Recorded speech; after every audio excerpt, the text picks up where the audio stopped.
evening and welcome to this edition of KTN Friday Briefing. Thank you very much for making time to join us tonight as we bring you the latest news headlines, including the latest on digital migration. Well, tonight we have a great show lined up. On our guest anchor segment, we have a champion in the house. Let me bring him over. Wilfred Bungay, the gold medalist. Welcome to the show. You're looking really good. Arakisha, you guys are usually... Oh, yeah. yeah. How you doing?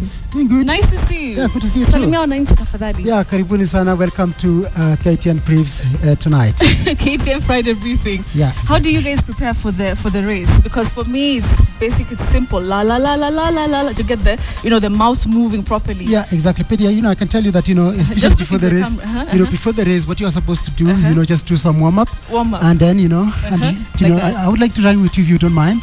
Oh, really? So, then, set and you go. And you go. Yeah. There we go. Okay, fine. Exactly. I don't want to look awkward because this is not my forte. Yeah, sure. Nice to have you on the show. Good to see you. He is our guest anchor, so he will be joining me in a short while on this hot seat. Also on the show, tomorrow is Valentine's, and so Elani, that band that we all love, is in studio, and they will be singing a very, very lovely love song, the newest release from their docket, from whatever they have been working on. We have a packed show, I can tell you. We also have Willis, the word master, coming to us from Kisumu later on in the show. Welcome to Friday Briefing. Our sign language interpreter is William Silla. Kenyans in major towns who still do not have set-top boxes for the digital TV signal will be staring at blank television screens starting midnight tonight. The Communications Authority made the shocking announcement this afternoon after the Supreme Court delivered a ruling in the case where the three major media houses had challenged on digital migration date. KTN Samogina explains. The countdown is on, and for the first time, the real impact of the confusion in the digital migration process will finally have its impact. Kenyans across major towns lacking digital set-top boxes in the country face television blackout from Friday midnight. The Communications Authority of Kenya is effecting the analog switch-off for the first two phases from midnight. The affected areas will be Nairobi and its environs that had been slated to be switched off on the 30th of December 2014 before it was contested in court. Any broadcaster still on the analog platform after midnight today will be doing so illegally, and the authority shall take regulatory action against them. Other major towns in the country also face the midnight television blackout. The towns include Mombasa, Malindi, Nyeri, Meru, Kisumu, Webuye, Kakamega, Kisii, Nakuru, Eldoret, Nyahururu, Machakos, Narok and Rongai. The towns listed on the second phase of digital migration, whose switch-off date had been set for the 2nd of February. I urge all Kenyans who have not made arrangements to transit to the digital platform to do so, as to continue viewing their variety of TV programs and the diversity in the nature that has come with the digital migration. The Communications Authority was jolted into action by a Supreme Court ruling early in the day that upheld the authority's digital migration dates.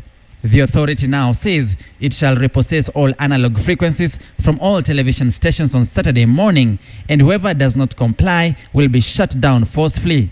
It's clear to us that following the judgment of the court and the appropriate acts of compliance which have been summarized in this ruling, the stage was properly set for migration from the analog to the digital platform in broadcast transmissions. To enforce the switch off, including forceful switch off, anytime after midnight today, if no station in Nairobi and the other areas that I have announced in phase 2 will have switched off their analog transmitters. In its ruling setting the stage for digital migration, the Supreme Court directed the Communications Authority of Kenya to reinstate digital frequencies for three media houses, KTN, Citizen and NTV. Nonetheless, the ruling granting digital migration the green light ahead of its March 30th, 2015 deadline was contested by the lawyer representing the media houses, saying it may plunge the country into a television blackout. For the avoidance of doubt, the first appellant is to restore the authorization for self-provisioning digital signal distribution and the several digital frequencies it has granted to the said respondents, if it has not already done so. I've already said the date for migration remains as set by the Communications Authority. And of course, court records are very important. We'll do the best we can, but that date is not practical. A switch-off deadline of March 30th, 2015 was set to put Kenya on the digital platform ahead of the international target of June 17th, 2015. Samogina, KTN. Well, you've heard there, the switch off will take effect starting from midnight tonight. And that's why we are asking you, a big question tonight. Do you have a set-top box in your house that will enable you to migrate to the digital signal? Do you have a set-top box in your house that will enable you to migrate to the digital signal? That's our big question tonight. The number is 22155. You can text us through that number. Or better still, you can tweet us, #FridayBriefing, or at Betty Callow, and we'll be sampling those views as we move along in the bulletin. Just a reminder of that big question tonight.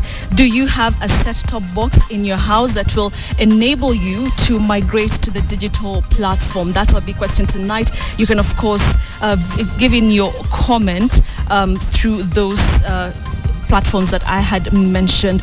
But let me just bring to your attention a letter that has been signed by the Africa Digital Network Consortium that comprises of Standard Group, Nation Media Group, and the Royal Media Services, of course, in regard to this drastic move.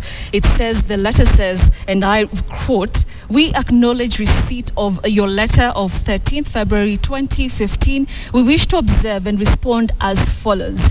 The CAK has curiously chosen to address itself to only parts of the Supreme Court ruling, indeed just 1 out of 4 orders contained in the court decision today, and with inconsiderate and reckless haste, you have issued a switch-off deadline of midnight today, February 13th, 2015, in complete disregard to the interest of more than 90% of viewers that depend entirely on free-to-air television."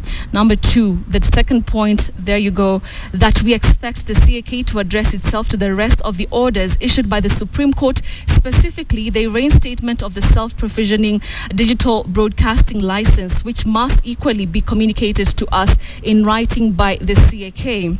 Moving on to the third point, that by reinstating our license and the frequencies, the Supreme Court orders allow us to migrate to digital broadcasting as self-provisioning signals distributors, but this will not be possible until the CAK allows time for our acquisition of equipment that includes digital transmitters, antennae, and the critical set-top boxes. This acquisition process, it should be noted, was interrupted by the CAK's cancellation of our self-provisioning authorization of the 21st of January 2015.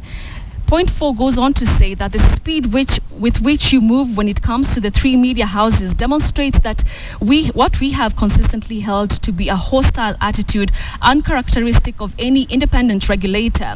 Matters of concern raised by the 3 media houses have always been ignored or outrightly dismissed by the CAK. We wrote to you on the 9th of February 2015 raising the breach of law by GoTV and StarTimes Media Kenya Limited. You have done nothing about this as far as we are aware. We had written to you on the 22nd January 2015 in response to your letter of 21st January 2015. You have chosen not to respond but to impose sanctions aimed at assisting GoTV and StarTimes who we are in court with. Number 5 says, related to 4 above, your impartiality or indeed lack of was tested recently when television channels that had otherwise migrated as per schedule reverted to analog broadcast in Nairobi. No action known to us or the public was taken against the said stations, and as you may well be aware, this case is among many recent instances that cleared all doubt over your consistent inability to be an impartial arbiter in industry matters. The letter goes on to say, you have failed, but not surprisingly, to be frank, with Kenyans on the true state of the country's preparedness for digital migration. In a country of more than 6 million television households, there is a combined number of just over 500,000 set-top boxes, a vast majority of them pay TV boxes in the country. Only 50,000 of these are free-to-air boxes. The letter, of course, by the ADN goes on to say your actions tonight of switching off analog broadcast amounts to the plunging into darkness of more than 90% of viewers, a majority of them ordinary Kenyans with no means to access or afford paid television. Number 8 goes to say, additionally, your action tonight amounts to an infringement on the right of the Kenyan public to receive information under Article 33 of the Constitution and violates the freedom of broadcasting. That letter has been signed by Sam Shale, who's the coordinator of the Africa Digital Network Consortium that comprises of the Standard Group, Nation Media Group, and Royal Media Services.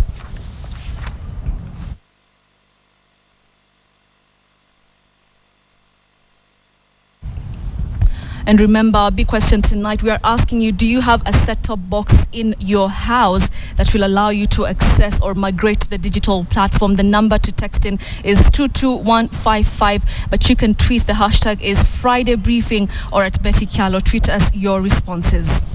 Moving on, 3 lawmakers from Kiambu County, led by Thika Town MP Alice Nganga, have sensationally claimed that the top Kotu leadership is behind the murder of Kabete MP George Muchai, his 2 bodyguards and the driver. But the Kotu leadership has reacted sharply to these allegations, saying the utterances are only meant to hoodwink Kenyans and prevent the police from getting the real killers. The allegations were made during the burial of Muchai at his Kamulu home. Patrick Amimo has more. The late Kabete Member of Parliament George Muchai was gunned down together with his 2 bodyguards and driver at the Uhuru Highway, Kenyatta Avenue roundabout on Saturday morning. During his funeral service at his farm in Kamulu, Muchai's sister Nelly Njuguna said those suspects are in custody over the brutal murders. She challenged police to arrest and prosecute finances of the 4 killings. Who financed the project of termination? Who financed the killers? I feel sorry for the killers because they were paid deposit and they went even to have a drink. And some of the deposit was taken to mom. The other one was taken to the wife. And the little children maybe were bought toys from the deposit of the job assigned to them. But it was 3 lawmakers from Kiambu County who raised emotions at the funeral service when they implicated Kotu's top leadership for the killings. Ametaja watu wengi, that is Kotu included, na wamefanya naye kazi miaka mingi sana.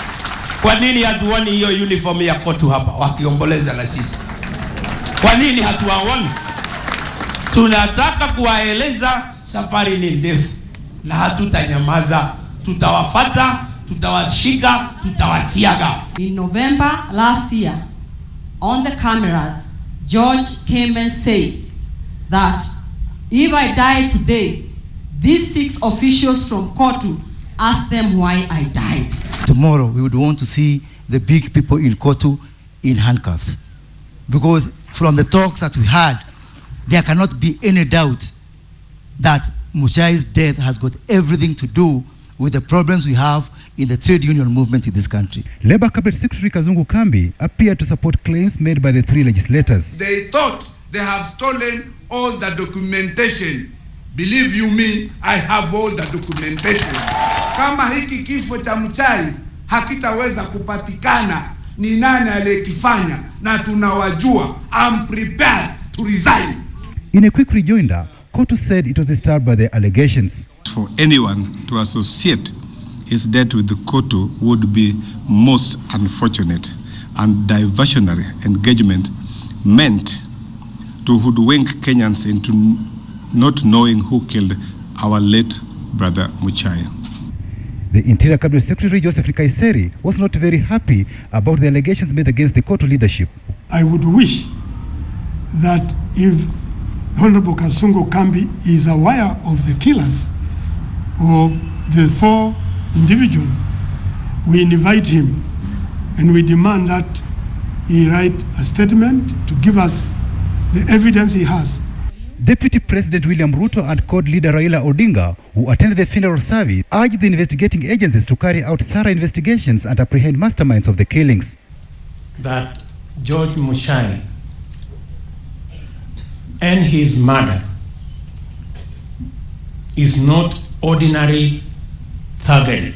No effort will be spared to make sure that we bring to book those who planned and caused this murder. You can run, but you cannot escape. We will find you. We leave no stones unturned. Those Kenyans are used to. Muchai's death has been linked to the fight against impunity and corruption. Leaders here urge the government to root out corruption in all sectors. You have got chicken gate. Watu wanakula kuku. Kule Uingereza wameshika watu, wamewekwa ndani miaka 3 ati walikuwa mpea rushwa kwa watu wa Kenya hapa. Hapa wanaambiwa wanafanya uchunguzi, hatujapata ushahidi. Ushahidi gani wanahitaji? Kama Uingereza wamefanya uchunguzi, wamesema watu hawa walitoa rushwa kwa watu kule Kenya. Show Kenyans by action. Umekula kuku, sasa kwenda kule maragwe. The same way we are saying there must be investigations, credible, proper investigations, to make sure that those who caused this murder do not escape. We must also have investigations against allegations of IEBC staff so that we can get to the bottom of what happened. The late George Muchai is survived by his wife Susan Nyawira and several children. The family and the rest of the country will be waiting to see whether investigators will unmask those who planned and executed the murder to ensure that justice is done for the family. Patrick Amimo, KTN, Kamulu. More suspects involved in the murder of Kabete MP George Muchai have been arrested. Interior Cabinet Secretary Joseph Nkaissery today assured Kenyans that they will not rest until they get answers on who killed Muchai and his 3 aides. Najma Ismail reports. Interior Cabinet Secretary Joseph Nkaissery has lauded the police for a job well done in apprehending the suspects alleged to have been involved in the murder of Kabete legislator George Muchai and his officers. Nkaissery said that 4 key suspects are now in police custody after one of the suspects, 20-year-old Simon Gashamba, who was arrested yesterday in Ruiru town, led police to a house in Uthiru for the recoveries and more arrests. As promised, the police moved with speed and diligence. As I speak to you now, I can confirm that we have in custody 4 key suspects and 2 other possible accomplices. A G3 rifle with 7 bullets was also recovered from the suspects, together with a pistol that is believed to belong to one of Muchai's aides. I assure Kenyans that officers assigned to this task are working relentlessly to ensure justice is done and those responsible for these heinous crimes are brought to book swiftly. The suspects will be remanded at the Central Police Station for 2 weeks to allow for further investigations. Muchai was shot dead last Saturday together with his 2 bodyguards and driver and was buried today at his Kamulu home in Ruai. Najma Ismail, KTN Friday Briefing. The Catholic Church has reignited the debate on the controversial tetanus vaccine, saying that at least 30% of campaign tetanus vaccines are contaminated with the beta-HCG hormone. This comes as the government prepares for a tetanus vaccine campaign towards the end of February. The Catholic Church is at it again, this time insisting that they are certain the tetanus vaccine being administered to women is more than meets the eye. That 30% of the children and women vaccinated during the campaign were vaccinated with tetanus toxoid that was poisoned with beta-HCG. HCG is a pregnancy hormone that is produced naturally by pregnant women. However, when introduced with the tetanus vaccine, the body fails to recognize it as a friend, creating antibodies that attack subsequent pregnancies. The final report was ready for presentation to the Joint Committee of Experts by the 20th of January 2015. From that time, the following developments have taken place. One, the Ministry of Health pulled out their technical team of experts from the Joint Committee. The Ministry of Health was no longer interested in receiving the final report. The Catholic Church sought to clarify that not all tetanus vaccines in the country are contaminated. The ones in the national stores can be used by anyone and everyone. What they're worried about is the vaccines that are used during the campaigns, which they say have the sterilization-causing agent. And this comes as the next campaign is scheduled for February. This controversy started in March 2014 when the Catholic Church raised the alarm over the vaccines coming from the World Health Organization. The government has, however, reiterated that none of the campaign vaccines contained beta HCG and therefore there was nothing to worry about. We have two labs reports on the same sample showing they were negative. So we are going to take action now that we have enough sufficient evidence. Knowing the power of the Catholic Church, we are getting ready. So we had to have enough evidence that with the lab reports showing that they are wrong. KTN contacted a pathologist involved in the joint testing process that took place late last year. According to the expert, the Catholic Church gave up 3 vials for testing. Interestingly, these 3 vials were already opened and could have been contaminated. The 3 were part of a total of 9 vials. 6 of them were sealed and all tested negative for the hormone. The Ministry of Health, we must clearly tell the ministry here that it must desist from trusting foreign agents and organizations, including World Health Organization and UNICEF, to secure the safety of Kenyans. While this may not be an issue for women living in large towns who have access to well-equipped medical facilities, a number of women in rural areas rely on vaccination campaigns. The Catholic Church commands an estimated 4 million followers, and this push against the vaccine could see millions of women skip out on the vaccine. The Catholic Church now says the government should test these vaccines prior to future campaigns. Catherine Omwando, Friday Briefing. Business in Embu Town came to a standstill for the better part of the day as supporters of the impeached Embu Governor Martin Wambora held protest in the wake of yesterday's High Court ruling. The protesters now claim that the move to remove Wambora was an ethnic attack that is meant to give Wambora's political opponents an upper hand. A High Court ruling upholding Embu County Assembly and the Senate decision to have Governor Martin Wambora impeached has opened a can of worms back at the county headquarters. Residents of Embu County who support Wambora took to the streets in peaceful demonstrations against his removal. Tunataka Wambora aachiliwe na aweze kufanya kazi. The pro-Wambora supporters carrying placards and singing songs in support of the governor disrupted traffic along the busy Embu-Meru highway. It took quick intervention of the police to disperse the mob that had gathered at the main entrance to the town hall. The problems in Embu County request a political solution, yes. And it is very clear to everyone. It is not a debate. The demonstrators accused the MCAs of political witch hunt. They say Wambora's position is the only one held by a person from the Embu community, with all other local leaders hailing from the Bere sub-clan. We know that people want DT to be the governor of Embu County. But the big question is, are we going to have all positions in Bere? The Council of Elders have weighed in on the matter and now want fresh elections to be held. Tumeongea na wenyeji wa county na wanasema hasa wangetaka kuchagua governor wao mwenyewe. The unfolding events take place a day after Wambora decided to go to the Court of Appeal to challenge the latest High Court ruling. Wambora has been impeached twice since February last year. Timothy Otieno, KTN. All right, so this camera is yours. Yep, sure. The camera too. Yeah. So introduce yourself and then take it away. My name is Wilfred Bungei. Welcome to KTN briefing on Friday. The cry for the recognition of Makonde people from Mozambique in Kenya appears to have borne fruit.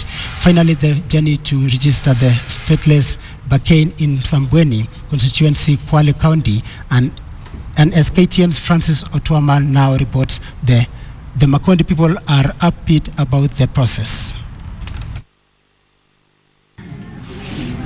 Mid-morning at the Kinondo Registration Center in Msambweni, 80-year-old Mzee Daudi Punda stealthily makes his way hand-in-hand with his wife. They are among hundreds considered stateless. They're here to take part in an important exercise that they have just learnt of, the registration of the stateless, an exercise that they have waited for decades and have all the reasons to look back. Nashukuru. Leo hii nashukuru sana kupata kitambulisho. Nashukuru sana. Nikae vizuri na uzee wangu, kukuwa niko karibu kwenda kwa Mungu. Niende taratibu, lakini watoto wajukuu wabakie usalama hapa. Wasiitwe tena wageni. Ni shida nimepitia hapo nyuma. Nilikuwa wakati huo mimi nakimbia na lala mwituni, maana kwa sababu sina kitambulisho. Sasa kwa hivi leo rais wangu amenikubalia nipate kitambulisho. Mimi naona sawa. Scores of people, mainly from the Makonde extraction of Mozambique and the Pemba community of Zanzibar who lived in Kenya for decades, are lining up, and more still coming to ensure they grab the rare opportunity. A 4-day window has been opened to have them give their details to the state. The day may have come at snail's pace, but finally it is here. It has been a generational struggle for the Pemba people and Makonde from Mozambique to seek for full registration here in Kenya. It is an exercise that has brought hundreds behind me to seek for the registration. But state officers say the exercise has been dogged with a lot of challenges. Na tumeona tuna wengine kwa questionnaire yetu tunauliza kama mtu atataka kwenda back to Mozambique, atataka kuwa Mkenya. Ule atataka kwenda back to Mozambique, tutamsaidia. The Makonde community came to Kenya during the pre-colonial days to work in sugarcane and sisal plantations, mainly settling at Makongeni area in Msambweni. And although they have maintained their way of life, they have been assimilated into native communities, some even able to speak local dialects. Mimi najisi ni Mkenya kwa sababu nimezaliwa Kenya na nimezaliwa Coast ambapo najua kuna mnazi, kuna mwembe, so kinaambia mambo ya huko. Sijui ndipo nashangaa mnaniambia mimi ni mgeni, nimezaliwa huko. Sijakipata kitambulisho ta. Kuna kitambulisho kija kwamba kuna kitambulisho tukija hatupati sisi. The headache, however, remains on how the government will be able to authenticate who the real stateless people are and process thereafter identification cards. Francis Ontomwa, KTN, Kwale County. China Road and Bridge Corporation, the contractor of the standard gauge railway, has expressed fears that the project might not be delivered by the set timelines of 5 years owing to the delays in acquiring land. The contractor says it has just a half of the land required, leaving the 327 billion shillings project exposed to delays and possible escalation of its costs. KTN's Charles Gitonga has the details. The standard gauge railway project has had its fair share of challenges. At almost every turn, the project has run into a hurdle ranging from political interference, questions over the way the contractor was awarded, and most recently, workers' complaints about their wages. But while all that appears to have been overcome, acquisition of the actual land needed for the construction of the railway line is threatening to delay the project. Of the 472 kilometers the standard gauge railway line is expected to cover, the contractor, China Road and Bridge Corporation, has only managed to secure 200 kilometers. We hope they can faster track so that they can deliver the land to us without compromising the interest and the benefit of the landowners, so that we can have our working teams working at the same time throughout the SGR project. In October of last year, the Kenya Railways Corporation and the Wildlife Service delivered 142 kilometers of land to the contractor and another 33 kilometers in January of this year. But even with almost half of the land available, the contractor is unable to start operations in some sections of the railway due to difficulties presented by local residents. But we are still having some small issues with some landowners. Maybe they don't give the correct bank accounts information. But the government, which has had a tough task acquiring the land, sought to assure the contractor that the issue will be addressed.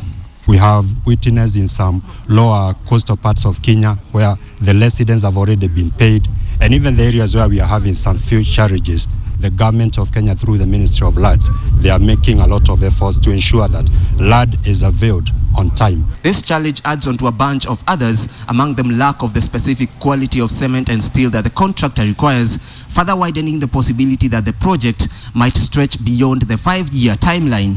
Upon completion, the standard gauge railway will look something like what we are seeing on this table, and a train will be moving from Mombasa through Mariakani to Voi, and then there's a stop in Athi River and eventually Nairobi, a journey of 472 kilometers, and this railway is expected to grow Kenya's GDP by at least 1.5% every year. The Water Resource Management Authority has warned county governments not to regulate water and leave the task to Water Services Board.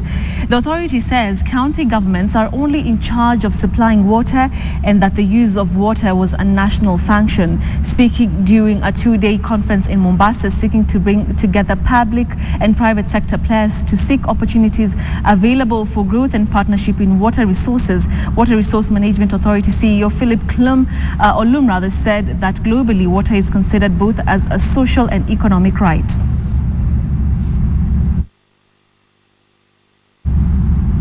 On the back of impressive half-year profits, the country's largest brewer is looking at growing its market share through its premium spirits.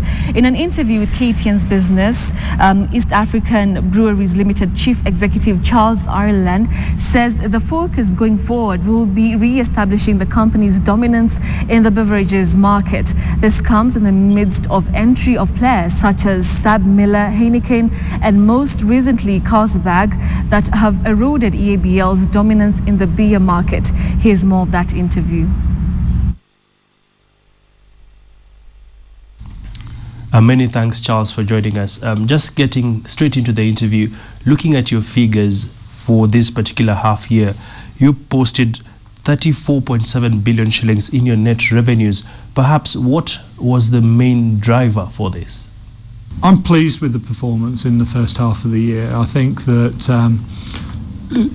as I kind of look on the first half, our Q1, our first quarter was solid. So the July, August, September period was solid. And then October, November, December was even better. And that didn't grow is value beer. And it didn't grow because of the performance of Senator Keg here in Kenya. If I were to take Senator Keg out of value beer performance, we would have seen that segment growing by 15%. So, Senator Keg has, of course, been performing not so good. Maybe now that we are seeing the numbers are continuing to dip, what plans do you have regarding this brand? Volume fall has been quite profound, to the extent that Senator is no longer really a big contributor to our business. It's less than 4% of our revenue and less than 1% of our contribution to the business overhead. And therefore, going forward, Senator will be less of a feature of our portfolio than it was in the past. That said, I think there's a strong argument for the government to look again at excise tax. From a regional perspective, it seems that Uganda is doing quite better off than Tanzania and also South Sudan. What are your plans in regard to the region? We grew in Kenya, which is really important because Kenya is over 60% of our revenue. But we saw even faster growth in Uganda, Tanzania and the other markets. And what that's done is it's reduced our reliance on Kenya performance a little bit, which is in line with our strategy. And finally, Charles, what's your outlook for the next half year? But I think we're making good progress against those priority areas. I think that our market positions across Kenya, Uganda, Tanzania and the other markets is strengthening. And I think the position that we've got against our products and categories, with 7 out of the 8 growing, as I talked about earlier, is a healthy position for us.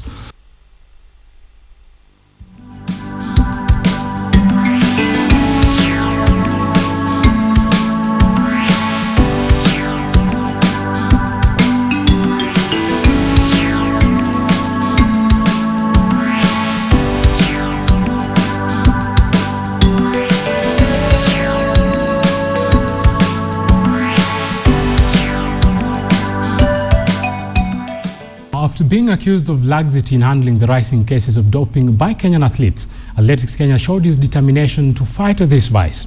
Athletics Kenya today brought together different stakeholders in the industry. Selected athletes managers attended that seminar, which centered on dangers of doping vice. Athletics Events and Competition Director Paul Hardy attended the one-day workshop that discussed the doping menace. The crisis in Kenya sports follows the disgrace of top marathoner Rita Jeptoo, a two-time Chicago and Boston winner who tested positive for EPO. Kenya has formed an anti-doping agency to regulate the testing of athletes in partnership with China and Norwegian agencies and the World Anti-Doping Agency. Protect the interests of all the athletes.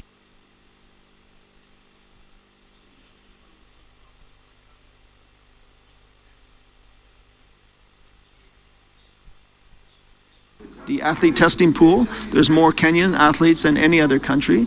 There's 80 Kenyans, I believe, registered in the doping pool of 600 athletes. So we do take it seriously. Kenyans are one of the most tested athletes in the world. How do we get to the bottom of the matter on the issues of the accusations that there are doctors, there are pharmacies, and there are people who are giving these athletes the drugs or the substances? Former Gor Mahia and Simba FC coach Zdravko Lukaruzic has bounced back to the Kenyan Premier League. The antics man, as referred by many soccer pundits, was today appointed by the AFC Leopards then to guide the club through the 2015 season. Lukaruzic replaces De Jong, who was fired by the Leopards.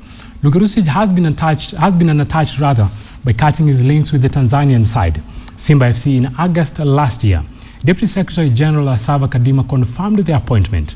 He will be assisted by Yusuf Chipo, while Willis Walaila will be the team manager.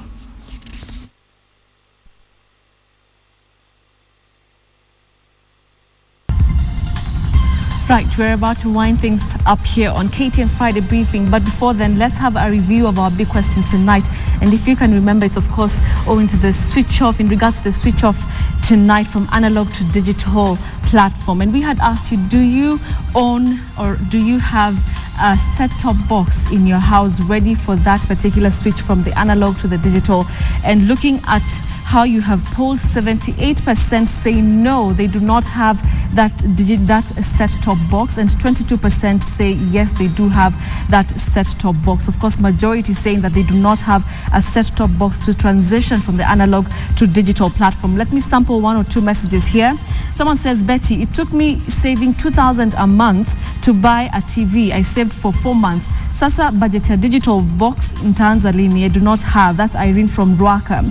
Someone here says, no, I don't have one. Neither am I going to buy one until there's one from the Africa Digital Network Consortium. That when it arrives in the country. That's Ruben Mwangi in Nairobi. Someone says, no, CCK should not have shut the analog TV. I am a Kenyan, can't afford 3 meals a day. If 3 TV stations are ready to give me news for free, why should the government shut them up? I'm not ready to pay for the digital for TV. That's a no from Esther in Donholm. Someone also says, no, I don't have the set-top boxes. I'm shocked at CAK's action. That's Maggie from Bungoma County. Someone here says, yes, I have the box ready for the change. That's Michael Njuguna Kabete. But of course, looking at how you've polled, 78% say no, they do not have the set-top box, and 22% say yes. Remember, the CAK indicated that the switch off will take effect starting from midnight tonight. That's about in like 2 hours or so.